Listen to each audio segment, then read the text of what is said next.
নমস্কার বন্ধুরা, আমি সম্পা। রাঁধুনিতে সবাইকে স্বাগত। আজ আমি দুধের ক্ষীর বানিয়ে দেখাবো। সঠিক পদ্ধতিতে ও একটু সময় নিয়ে বানালেই এটা বানানো সহজেই সম্ভব। এই ক্ষীর খেতে অত্যন্ত সুস্বাদু হয়। আসুন তাহলে এই ক্ষীর কিভাবে বানাবো দেখে নেওয়া যাক। ক্ষীর বানাতে এখানে নিয়েছি 1 লিটার গরুর দুধ। এটাকে গ্যাস জ্বালিয়ে জাল করতে বসিয়ে দিয়েছি।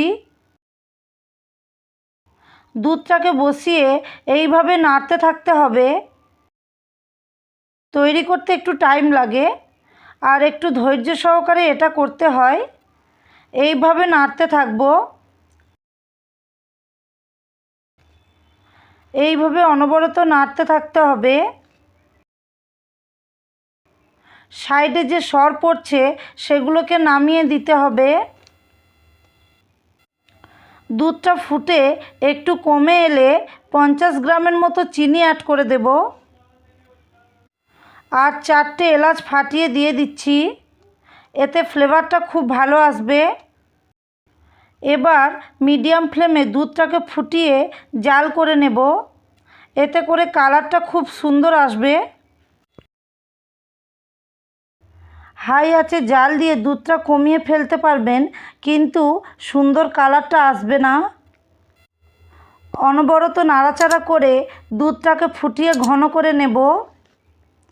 আর চিনিটা যদি আগে থেকে দিয়ে দেওয়া হয় তাহলে খুব সুন্দর একটা কালার আসবে।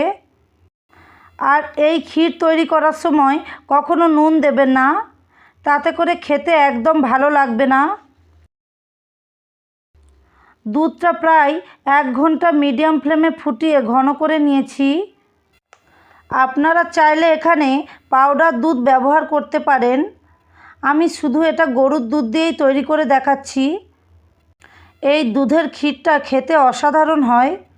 দেখুন ঠিক এই রকম থাকবে। এটা ঠান্ডা হয়ে গেলে আরও ঘন হয়ে যাবে। এই সময় গ্যাসটাকে বন্ধ করে দেব। তৈরি হয়ে গেল দুধের ক্ষীর। এইভাবে বানিয়ে খেয়ে দেখুন আর কেমন হলো আমাকে কমেন্ট করে জানাবেন। আর ভালো লাগলে রেসিপিটিকে একটি লাইক করতে ভুলবেন না। আর আমার নিত্য নতুন রেসিপি দেখার জন্য চ্যানেলটিকে সাবস্ক্রাইব করে নেবেন। আজকে তবে এখানেই শেষ করছি। ভালো থাকবেন, সুস্থ থাকবেন। ধন্যবাদ।